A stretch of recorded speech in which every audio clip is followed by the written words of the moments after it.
Before the dinosaurs, long before humans, there was a world where fear crawled, flew, and hissed through the air. A hot, wet, and dangerous world. Welcome to the Carboniferous period, where insects the size of dogs flew over toxic swamps, where 2-meter-long millipedes moved through the shadows like armored snakes. If you're afraid of spiders, dragonflies, or cockroaches, maybe it's best not to watch this until the end. But if you're brave, hit that subscribe button, leave a like, and join me on a journey to the strangest time Earth has ever seen. We're deep in the past, around 359 million years ago. The world looks nothing like it does today. No dinosaurs, no birds, not even flowers. The planet is covered in huge tropical forests, hot, humid, and thick with life. Trees grow up to 40 meters tall, but none have fruits. Only giant ferns, club mosses, and horsetail plants with trunks like columns. The air is packed with oxygen, over 35%. Breathing here would feel like stepping into a pressure chamber. If you were human, you'd get dizzy after just one breath. What we call insects today, back then, they might have called you lunch.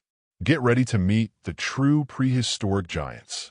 Meganeura, the giant dragonfly. With a wingspan of 75 centimeters, it was a fast, skilled hunter. Imagine this beast landing on your shoulder. Arthropleura, the biggest millipede ever, up to 2.6 meters long, with armored plates down its back. It wasn't venomous, but it was heavy enough to crush anything in its way. Spiders like Eophrornis ruled the forest floor in dark caves, with flat bodies and long legs to feel even the tiniest movement. Early cockroaches were up to 30 centimeters long. Some could fly, others crawled. They helped clean the forest, but were still terrifying. And remember, no birds, no mammals. Nothing warm-blooded hunted them yet. But why were these insects so huge? The answer lies in the air they breathed.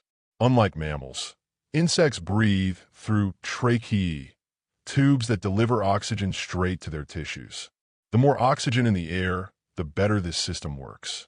And with 35% oxygen in the atmosphere, they could grow without limits. They literally expanded from the inside out. Scientists even tested this in the lab. With more oxygen, insects grew up to 30% larger. The ground back then was a mix of mud, roots, and dead plants. But the plants didn't rot like they do today.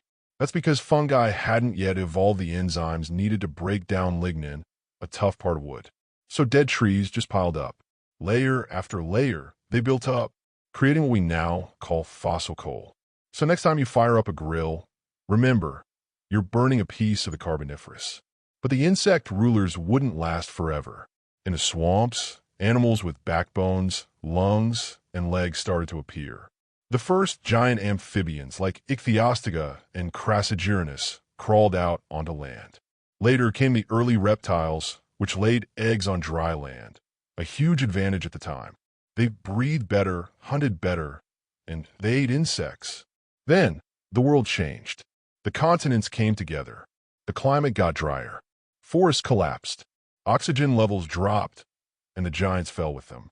Without enough oxygen, their bodies couldn't stay big. The arthropods shrank, and the reptiles took over. The Carboniferous period ended. A new world began. The age of dinosaurs. But what if? What if, by accident or climate shift, oxygen levels rose again? Scientists have explored this idea in artificial biospheres. And guess what? Insects start growing again. Imagine a future where meter-long cockroaches invade warehouses. Giant dragonflies hunt drones in the sky. And caves are home to spiders the size of dogs.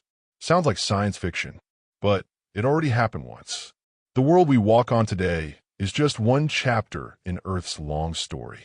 There was a time when monsters lived under our feet, when terror had 6 legs and wings of leather. That world was the Carboniferous, and it could return one day. So the next time you squash a cockroach, remember, its ancestors ruled this planet.